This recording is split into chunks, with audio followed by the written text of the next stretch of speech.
This is the Math 7 review. I'm going to go over each of the questions on your review sheet. You need to fix them. I don't care if you use a grading pen or a pencil, but you need to fix them so that all of your answers are correct and you can learn from your mistakes. All right, number 1, there is a mistake on the answer choices, so we need to come up with their own. If a diver dives off a cliff to a depth of 18 feet, that's represented by negative 18. Okay, then he goes up 9 feet. He must be hanging out there underwater. The expression we need is negative 18 plus 9. A second way that we can write that, just so that you see it, instead of adding positive 9, we can subtract negative 9. So instead of saying he went up 9 feet, we could say he did not go down 9 feet, which means he went the other way. Both of those expressions, when we evaluate them, we will get negative 9, and then we need to put units on it. So that's feet. There will not be a reminder on tomorrow's test, so you need to make sure you have the units. Okay, part C, you need to explain what I just did. Tell me where you got negative 18 from. Tell me where you got the positive 9 from. Tell me why you can also write it as subtracting a negative. I'm not going to write that because I want you to come up with your own answer, but those are some ideas of what you can write.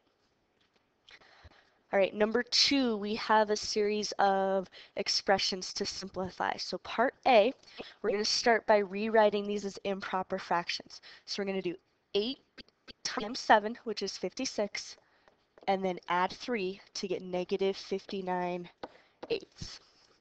Okay, second fraction, 4 times 6 is 24. 24 plus 1 is 25, and it's still out of 4. Okay, so first step is to rewrite them as improper fractions. Second step is to get common denominators. 8 and 4 both have a multiple of 8. The first fraction I'm going to leave just like it is. The second one, I need to multiply 4 times 2 to get 8, so I'm going to do 25 times 2 to get 50. Okay, then I can add straight across. Denominator stays the same. Negative 59 plus positive 50 is negative 9. Okay, then final step, rewrite this as a mixed number and or simplify it if necessary. 9 divided by 8. 8 goes in one time with 1/8 left over, and this is still negative, so make sure you've got your negatives on there. Okay, part B, we need to make sure we're following order of operations. So we need to do parentheses first. We're going to do 5.00 minus 1.25. They have different signs, so I can subtract them.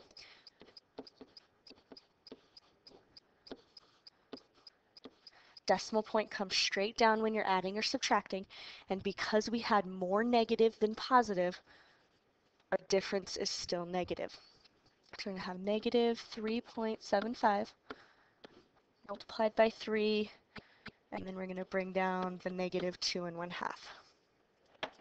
Okay, second step, we need to multiply. Okay, the parentheses there mean multiply since there's no symbol.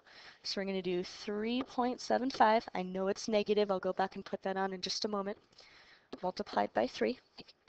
3 times 5 is 15. 3 times 7 plus 1 is 22. 3 times 3 is 9 plus 2 is 11. Okay, decimal point. It's over 2 spots here, 0 spots here. So we're going to move it over 2 spots in our product. Again, a positive multiplied by a negative is a negative. So we get negative 11 and 25 hundredths, and then bring down negative 2 1/2. Okay, final step, we're going to add negative 2 1/2 plus negative 11 and 25 hundredths. I'm going to rewrite this as negative 2 5/10, just so they're in the same format. Okay, I'm going to add them up. Line up the decimal points when we're adding or subtracting.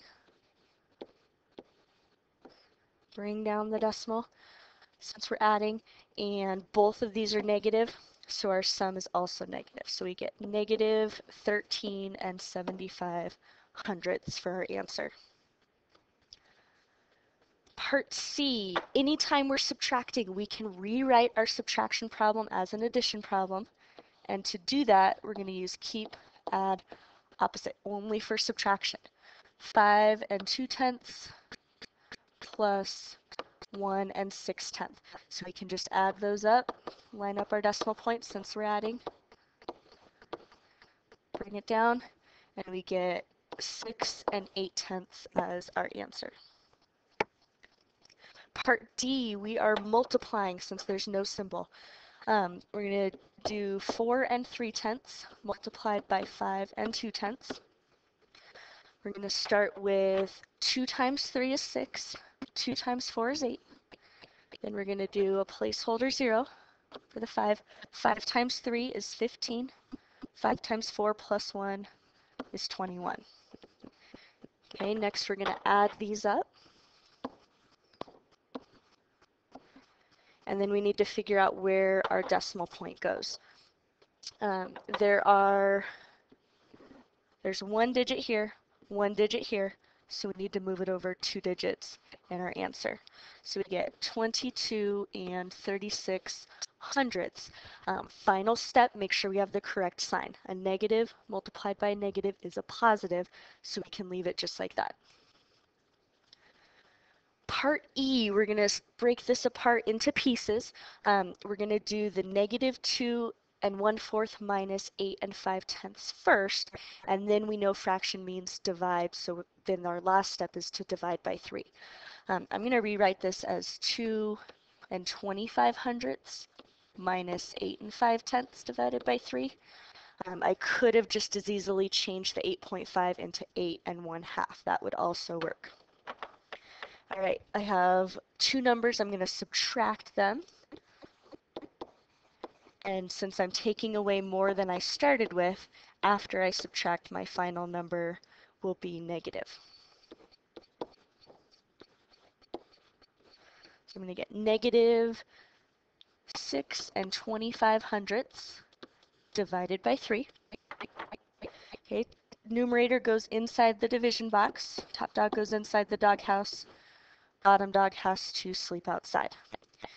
Okay, the decimal point is going to move directly up right there, and that's where it will be in the final answer. 3 goes into 6 twice. Bring down the 2. 3 is larger than 2, so it will not go in at all. So I'm going to put a 0 above the 2, since it won't go into 2. And then when I subtract, 3 goes into 25 8 times. Get 1. I can add a 0 to bring down. And 3 goes into 10 3 times. Now I'm running out of room here, so we'll continue going. 3 times 3 is 9. When we subtract, we get 1. We'll add another 0 to bring down. And then we're going to keep getting 10 over and over and over again, which means we're going to get 3 over and over. So your final answer on that is 2.0833333, or just put your repeating sign over the 3.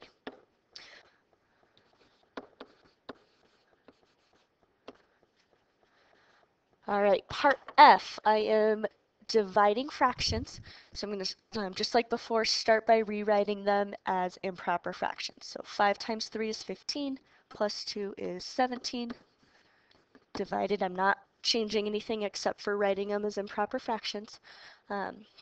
Negative 2 times 10 plus 9 is 29/10. Okay, now when I am dividing fractions, I'm going to keep the first one, change the division to multiplication, and I'm going to multiply by the reciprocal, or flip my second number. Make sure you keep it negative. Okay, I could just do 17 times negative 10 and put that over 5 times 29. That would work. I can also make these numbers a little bit easier to work with.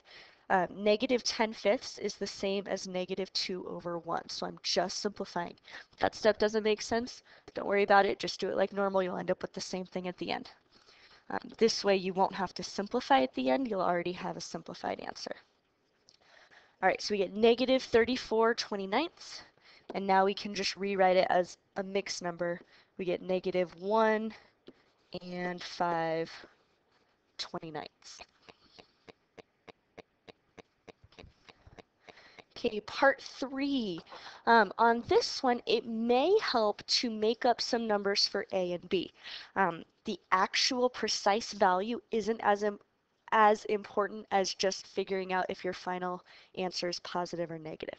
So again, if this helps, we can make up some numbers. A looks like it's a little bit less than 2, but it's close to 2, maybe 1.5, 1 3/4. I'll call it 2 because I just care if the final answer is positive or negative. B looks like it's about -3. Again, exact number isn't as important as finding out if it's positive or negative. All right, part A, all I'm doing is substituting these values in to A plus B. So I'm going to do 2 plus -3, and I get -1 as the sum. This answer is negative, so I'm going to write that in.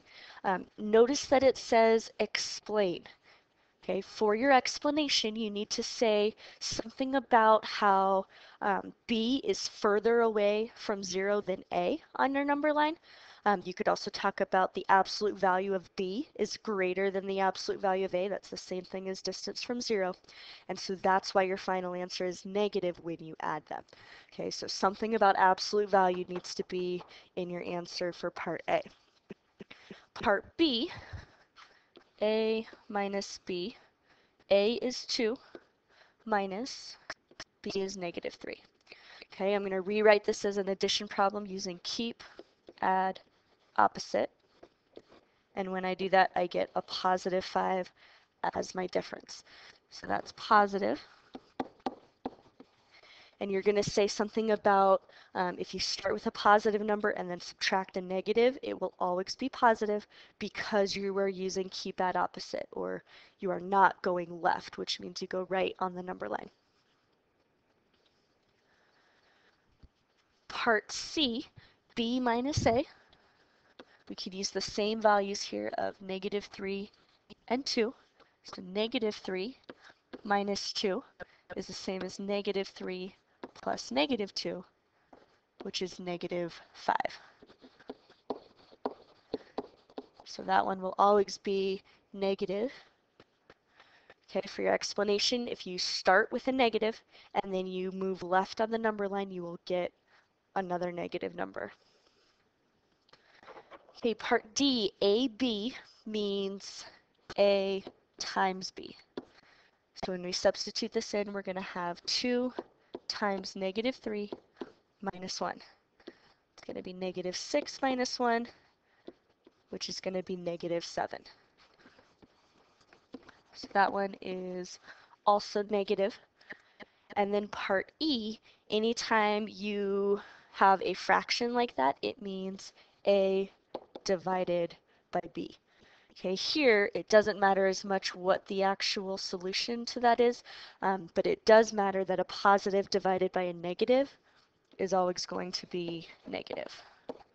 So your explanation, you would just write that rule. Positive divided by negative is negative, negative divided by positive is negative.